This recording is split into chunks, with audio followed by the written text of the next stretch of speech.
Sabado, the new time for Ano na Bev, Best Express Views. Kumain ka na ba? Matutulog ka na ba? Not yet, because in just a few minutes, Ano na Bev will take you to a conversation of law and order. So just sit back, relax, and enjoy tonight's episode in the newest time slot, alas 7 with Bev Llorente on PHLV Radio, among other platforms. So to our viewers from Las Vegas, Nevada, United States of this America, hello, hello, hello, hello, and viewers on Lookers, bystanders, hit that subscribe button and don't forget to like, love, love, love, love at Bev Llorente NV.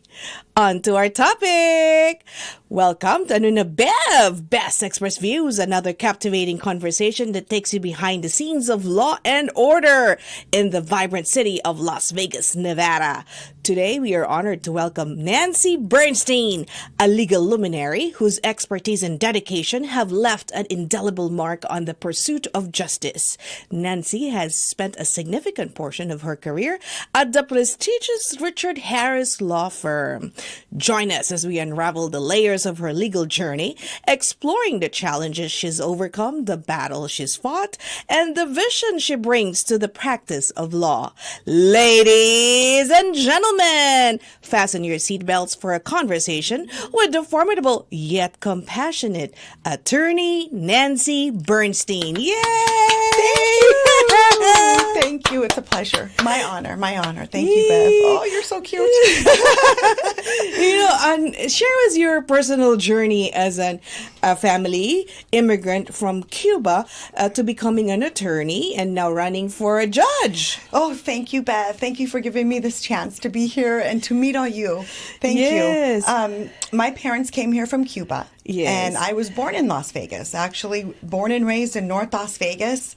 And one of my first, I always knew I wanted to be a lawyer. And I think that started when my brother was killed in an accident. Oh. And we didn't speak English. English is my second language. So my parents were very new here, and I was just a little girl, and we had to fight the system. And my parents got a lawyer and went to trial and made some change in the law and how the wiring from the city was done in those days around pools. We lived in an apartment, and he was electrocuted. Oh. So then I realized the impact that the law had on our family as I got older. And for some reason in my head, I just always wanted to be a lawyer, and we didn't have any money. It sounded funny for this, I'm in my 50s. So back then, for this girl in North Las Vegas to say, I'm going to be a lawyer. And all I knew is I had to study very hard. I studied very hard, worked very young age to make money. And I was blessed. One day I actually started to work for an attorney because I had a car accident when I was 15 with my mom. Oh. And this attorney worked right next to Richard Harris's office. At the time, it was Terry and Harris. Bill Terry, who was criminal defense attorney, and he just passed. Rest in peace, beautiful, wonderful soul. And Richard Harris. And I met him when I was 17, when I was at my lawyer's office, and we talked, and I said, I'm going to be a lawyer. I'm studying to be a lawyer. I just always wanted to do that. And he said, if you want a job, come here and you could be a runner for the firm. So I started out as a runner, receptionist, secretary, worked for Richard on my way through UNLV. Yes. Undergrad as his assistant, his secretary. There was only 4 of us. Wow. Now the law firm has 150. Wow. And so that was my start in the law. And I was at UNLV working, swing shift, I called it, because he let me go in the morning 4 to school. to 12. Yeah, I would be there all night, catching up on everything by myself. And I always wanted to do that. I mean, it was in me, and I was lucky because I know that it's hard to find what your passion is early on, and I think that what shaped it was what happened with my brother, and then meeting Richard Harris. I mean, I'm still there. He's very, very caring and wants I've heard him say so many times to people, what are your hopes and dreams? And he used to say that to me as a little girl and help me shape my hopes and dreams. And that is really what we do at that office. I have represented over 100,000 people now in that office. And that is between tickets, so it's a lot of tickets, obviously. It's a lot Lots of people. of tickets. It's a lot of people. But, tickets you have to handle correctly, because if you don't, the person can go into a bench warrant and you go to jail, and then they lose their job. Beautiful story. So, yeah, it's been an amazing journey. Now I'm here as running for judge. And how has your background shaped your perspective on the legal system? You kind of touched it a little bit. Yes. Well, I have focused half and half in civil law. Mostly civil law, and a lot of criminal defense and criminal law. Oh, yeah. I have seen the system change very much, and that's what prompted me to run for judge, was that I'm seeing so much happening at the ground level, which is the race I'm running is in Justice Court, Department 8, Las Vegas. We hear in Justice Court, those matters are criminal mainly. There's some civil, meaning there's small claims, there's evictions, there's landlord-tenant laws, things like that, things that really affect everybody, because with normal people in everyday life. And I did that so much at Richard Harris's office, and I feel like I can take the experience and bring it into a courtroom setting where I will listen very carefully, and I know that a lot of what we deal with in that court and my clients are everyday people, and they don't know the laws, and a lot of times they get in trouble because they just don't know the law. And who's Nancy Bernstein to those unfamiliar in view? I am first really very dedicated to my children. I have a 29-year-old daughter who works in Washington, D.C. as a lawyer. Very proud of her. She just got married last weekend in Miami. I have a daughter here who's 27, and she works at Resorts World, and she is a hiring manager, and we're very close. I'm very close to my daughters. And then I was blessed to have a little son who's 9. Wow. And he's just amazing. So I'm a busy mom.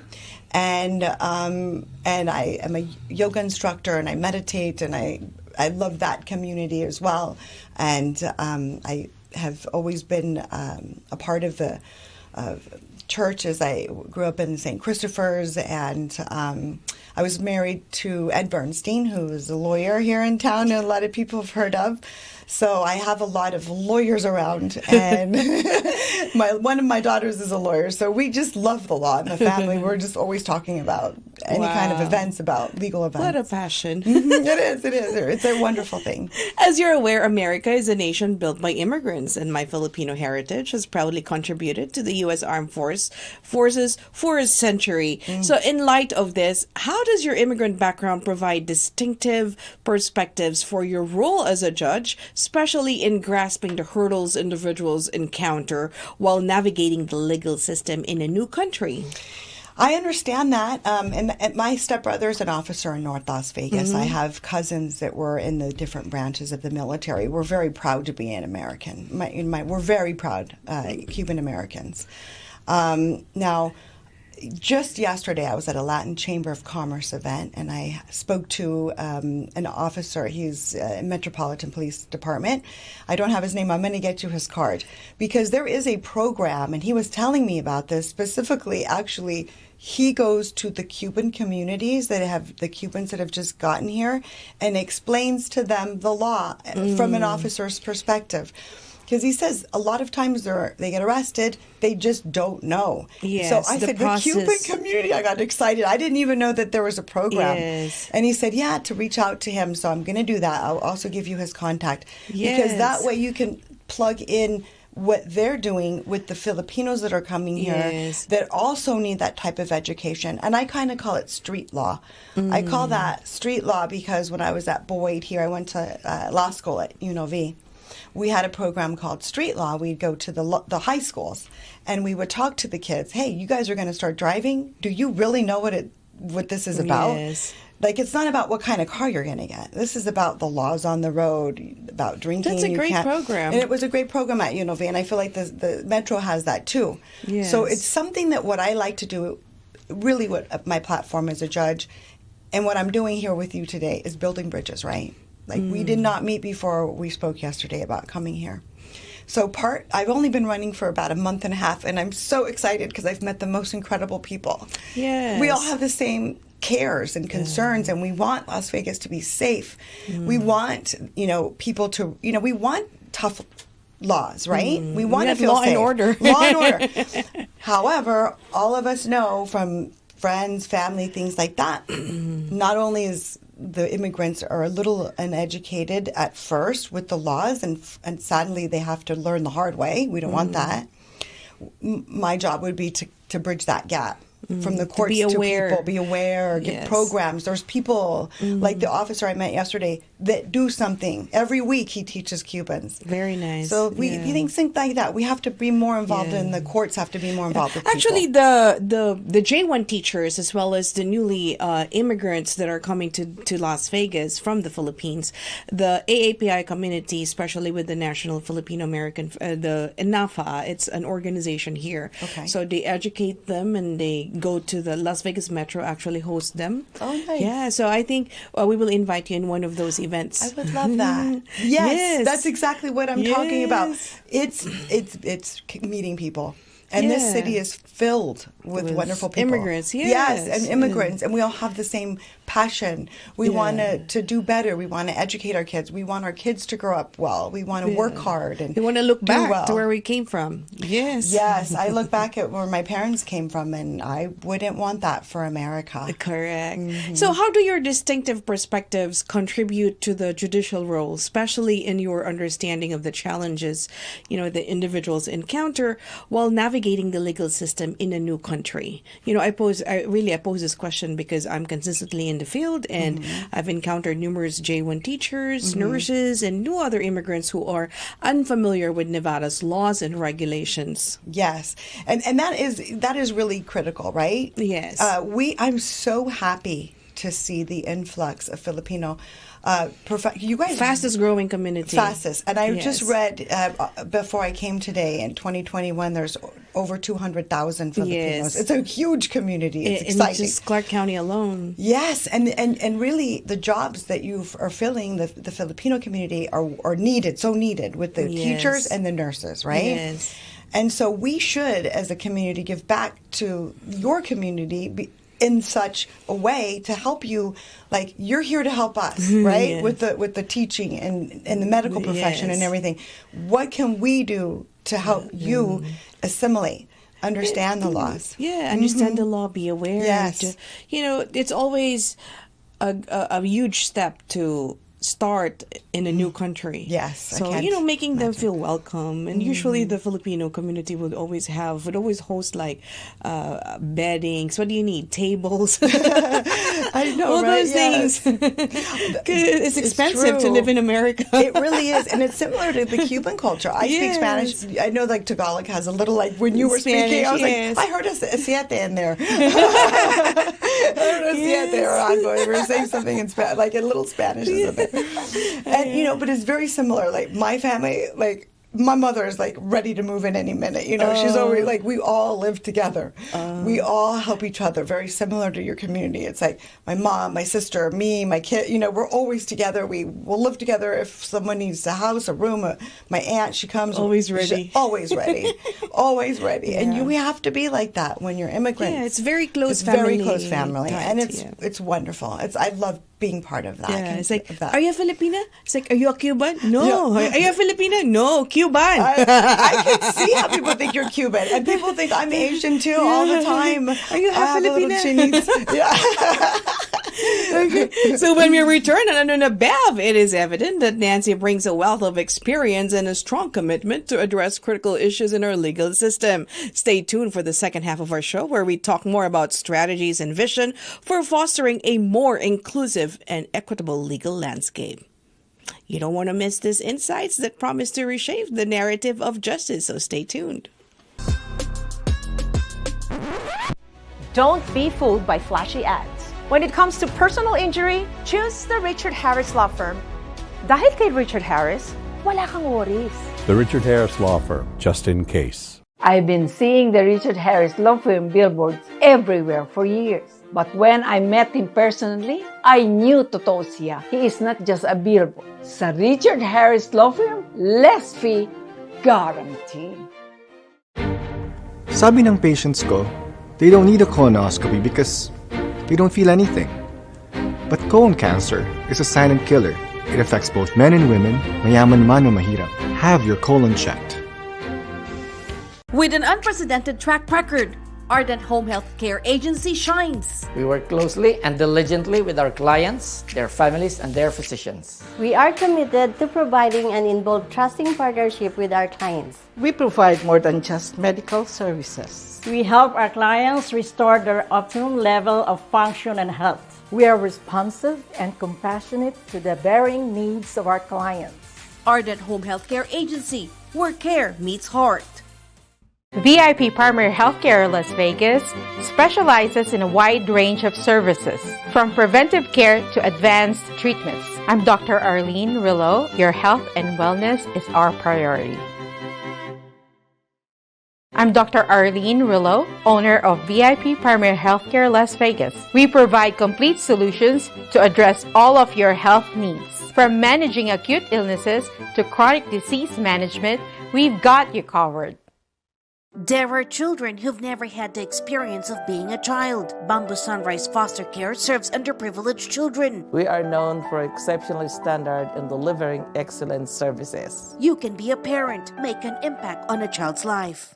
There are children who never had the support they needed. Open your home to a foster child. We have a long-standing partnership with the community, families, children, and employees. Bamboo Sunrise Foster Care. You can make a difference.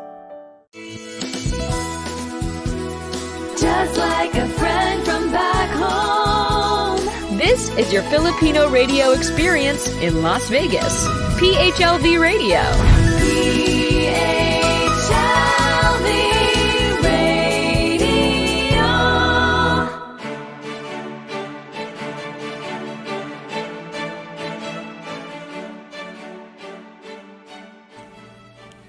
Welcome back to Ano Na Bev. Still with us, attorney Nancy Bernstein. Nancy, you're still with the Richard Harris Law Firm, as you know. How is it working with Rick Harris now as an attorney versus attorney? In the interest of my question. I'm kidding. I'm still there because I believe in his vision for people. Yes. He really cares. And like we discussed, I know a lot of other lawyers. I've been married to other lawyers.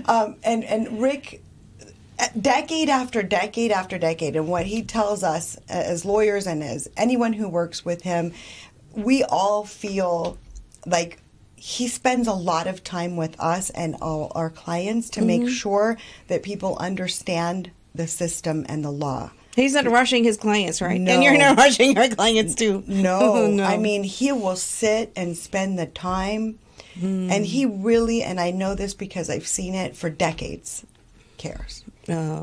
So he's instilled in me a serious work ethic in that way, and all of our lawyers are just excellent. Yes. So proud of what our office does to help people in the community, and his son Josh, how very involved with people. They don't stand back and travel and then have an office in Las Vegas. Yes. They're from Las Vegas. They live in Las Vegas. They care about Las Vegas. It's the largest firm in Nevada for a reason. He's not just a billboard, you know? No, he actually never wanted to be a billboard lawyer. He never wanted to advertise. He hated advertising.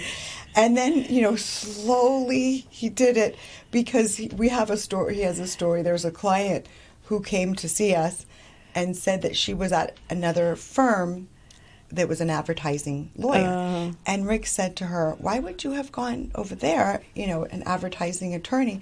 And she said, "Well, the TV ad looked like he was good, and I didn't know, and nobody knows lawyers. Not a lot of people are going to know judges either on the races, or when you get down to the ballot, you're tired from filling everyone, and I'm a down ballot candidate, they call it. So I appreciate you letting me come here and get my name out and reach out to your community." But so Rick said to us after, as the lawyers, he said, "Yeah, gosh, never wanted to be on TV or be an advertising lawyer. But if people are getting lawyers that way because they don't know how to find a lawyer otherwise, it's time to do it. Yes. So he started to do that, and I love his ads. I think Yes, they're so cool. It's very much like it portrays our firm. Yes, and it's the real. story, and it's so in depth, and the message to the people. It's very, It's real. great. It's real. It's real. yeah. It's real. It's good. It's authentic, and people gravitate towards authenticity, Yes. right? When you know someone really cares. So for me, you have to be on TV and you have to be in person. You have to be the same. Yeah, You right. cannot portray a role. That's exactly right. And a lot of people are different in person than on TV. Yes. He's not. Yes. Like what you see is what you get with Rick. Yeah. For sure. And so he's For the win. So yeah, I mean, I've gotten a lot of support from the firm too, which is really helpful. Yes. And that's what I like to do as a judge. I mean, listen, as a judge, in the capacity that I'm running for, it's I wouldn't hear felony cases, only up to the preliminary hearing. So I wouldn't have to deal with the type of cases you guys hear about in district court with murders and people going to prison for After years. 72 hours. Yeah, yes, right. So the court that I would be in is more bottom, like the start of people's trouble. So at that point, Guilty or guilty? Yeah. Would you like to plead guilty or guilty? Yeah, guilty or a little guilty. Case number. Next. Listen, I've covered so many criminal court cases in my career, and it's my terrible. cameraman is my husband, so he despised it because we have to wake up early in the morning just to do the story at 5 a.m. You have to go through the security. It's a lot of stories. It's sad. It's sad that we have but I have such to a tell the growing- story. I know, but it's sad for our community that we're having such struggle in our community with crime because of mental illness or drug abuse. Yes. And these are the type of things that affect everybody. And at the court level, we see it every day. And so there are programs that should be more in play right now, especially more than ever after COVID, and people are really suffering from mental illness and homelessness and substance abuse, and it's or any other heavy. underlying circumstances, right? Right, that's Yes. right. So these are things. There are a lot of different ways to address it.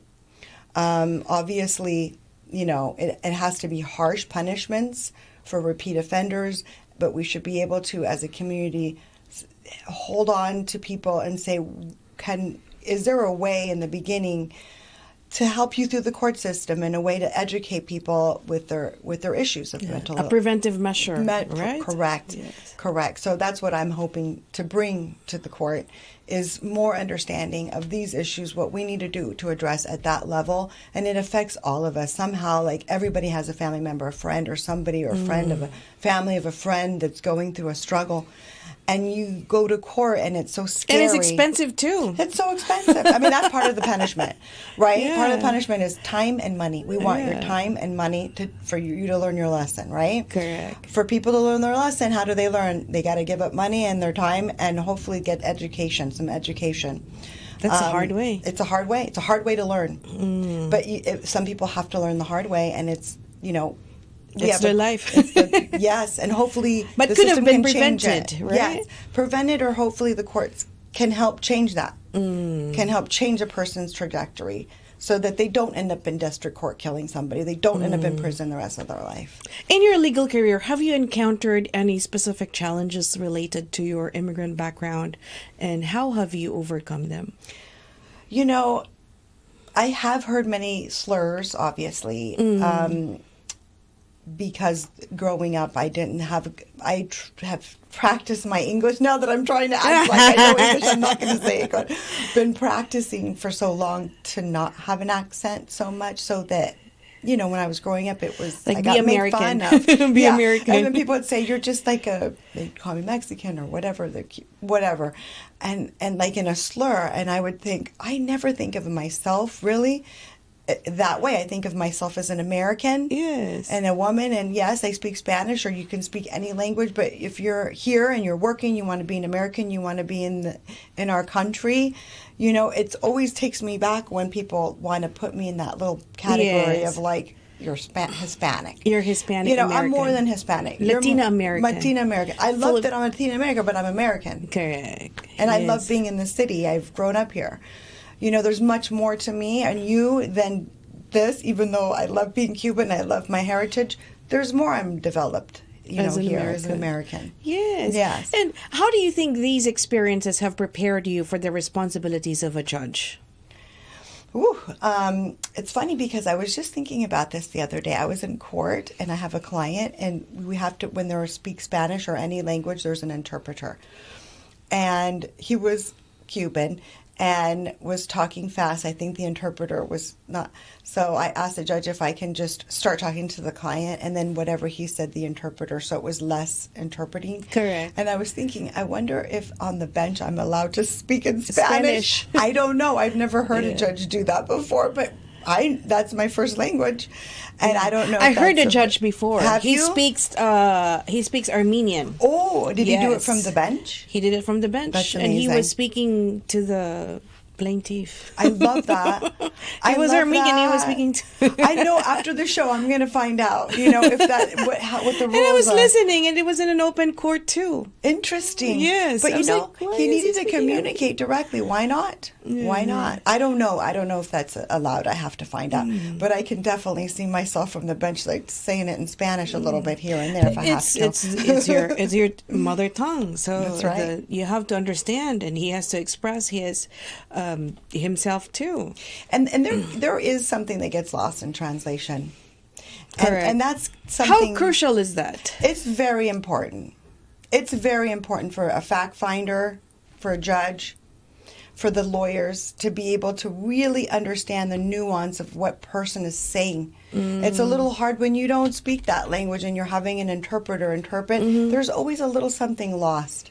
So it's important So to there's really lost in translation. a little bit. Isn't that a movie? Like A in good the movie? Philippines, there's so many native dialects aside from the Tagalog words. Yes. And I believe one of the inmates speaks a dialect that's very hard, and it's not a major language for the court to be interpreted. Yes. So just imagine the transcription from English to Tagalog, from her native language to Tagalog and then to English.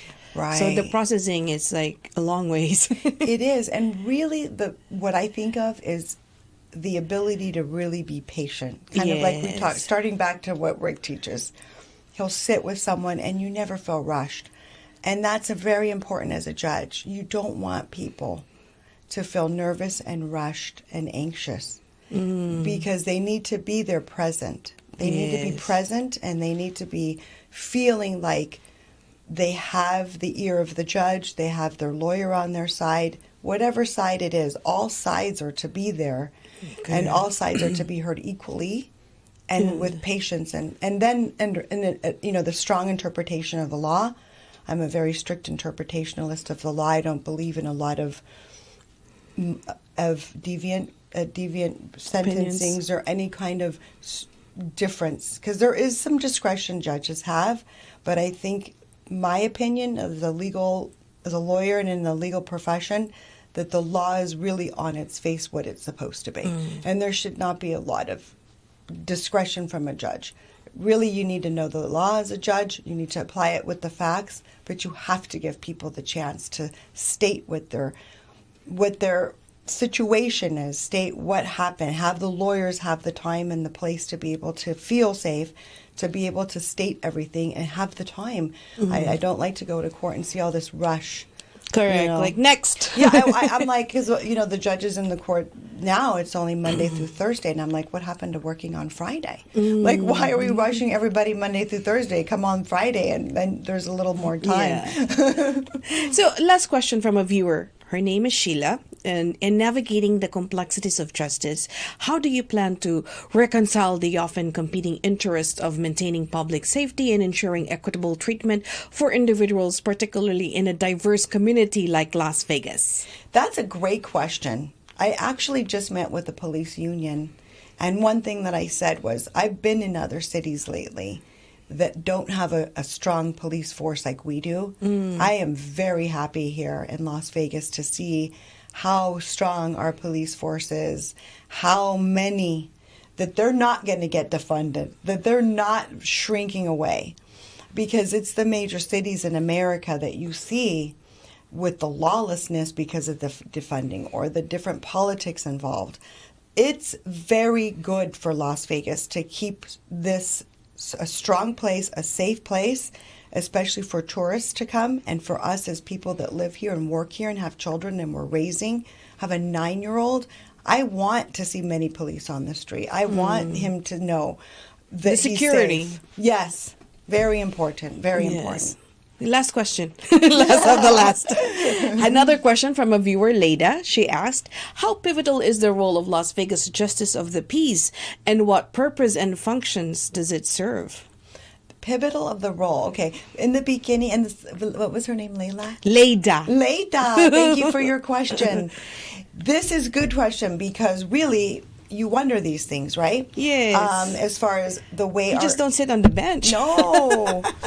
With your robe on. Yeah, no. There's a lot that needs to happen because, like we have been discussing, I want people to understand the court system better.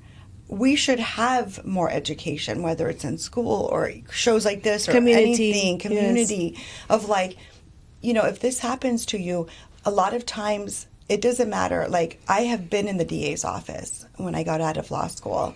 I have been in the other side as a defense. There are victims all around. There is a great victim advocate program in the district attorney's office that I am very proud to talk to people to go to the 3rd floor in the Justice Court Center. Or I think they used to be on the 3rd floor. Hopefully they're still there, but they are housed there. There are wonderful people that work there that will help you get your life back if you've been a victim, that will help you get retribution, get money for your injuries, for whatever has happened. If you need therapy, if you need, however you need to feel safe, if you need to get, however someone has harmed you, this is the place to go. We have great programs that people aren't aware of. And it's their right to absolutely have as such taxpayers, defense. Absolutely, and as or we representation. Grow, correct. And I love to see victims come to court with these with the representatives from the DA's office, along with the DA's office. The DA is really more legal based. They have a great system in place with these representatives, with the advocates for women that have been, that are beaten, because 1 out of 5 homicides is from domestic violence. It escalates to that point. So domestic violence has to be treated very, very seriously from the first one. Because as a judge, you let something go by like that and you don't take it serious, and you're not making sure that the system is intact as far as both sides and the advocates, and that there's, for women and men, men are also victims, that they're going to be safe. They know where to go if they're feeling not safe before they die. Because 1 out of 5 homicides, it's huge, domestic violence related. I've covered so many DV cases in the past, and it's sad. The emotions run very high. Yeah, the children, the victims, family. It's a horrible thing that I'm seeing so much in the DUIs now. DUIs too, yeah. I mean, it's a problem. Crazy. And we all are living the problem. I know, yes. We all are living. So it's something that definitely, not just from the judge down, but we all are in this, right? Yes. And you will be there, even Absolutely. if win or lose, you're always going to be there, right? Absolutely. Now that you've seen your community, because some candidates they're only visible during the election time, and I feel like I've been out a lot. I'm just saying. With Rick Harris as my boss, he makes us do a lot of community service. And thank you so I'm always much. passing things out for him in the community. Thank you so much, Nancy. Thank you. What a blessing to meet you. Thank you. Yes, ladies and gentlemen, Nancy Bernstein, a legal force with a heart that's tried and true. I'm super honored to wrap up today's conversation with our extraordinary guest, Nancy Bernstein, a stalwart in the legal field, has shared her remarkable journey, highlighting a heart as fierce as her advocacy. Her story, marked by a valiant pursuit of justice and unwavering compassion, serves as a powerful testament to the transformative synergy of legal expertise and a steadfast commitment to fairness. Until next Saturday, stay tuned for more riveting conversation on Ano Na Bev, Best Expert Views. Subscribe na. Don't be fooled by flashy ads. When it comes to personal injury, choose the Richard Harris Law Firm. Dahil kay Richard Harris, wala kang worries. The Richard Harris Law Firm, just in case. I've been seeing the Richard Harris Law Firm billboards everywhere for years. But when I met him personally, I knew totoo siya. He is not just a billboard. Sa Richard Harris Law Firm, less fee, guaranteed. Sabi ng patients ko, they don't need a colonoscopy because they don't feel anything. But colon cancer is a silent killer. It affects both men and women, mayaman man o mahirap. Have your colon checked. With an unprecedented track record, Ardent Home Health Care Agency shines. We work closely and diligently with our clients, their families, and their physicians. We are committed to providing an involved trusting partnership with our clients. We provide more than just medical services. We help our clients restore their optimum level of function and health. We are responsive and compassionate to the varying needs of our clients. Ardent Home Health Care Agency, where care meets heart. VIP Primary Healthcare Las Vegas specializes in a wide range of services, from preventive care to advanced treatments. I'm Dr. Arlene Rillo. Your health and wellness is our priority. I'm Dr. Arlene Rillo, owner of VIP Primary Healthcare Las Vegas. We provide complete solutions to address all of your health needs. From managing acute illnesses to chronic disease management, we've got you covered. There are children who've never had the experience of being a child. Bamboo Sunrise Foster Care serves underprivileged children. We are known for exceptional standard in delivering excellent services. You can be a parent, make an impact on a child's life. There are children who never had the support they needed. Open your home to a foster child. We have a long-standing partnership with the community, families, children, and employees. Bamboo Sunrise Foster Care. You can make a difference. Just like a friend from back home. This is your Filipino radio experience in Las Vegas. PHLV Radio.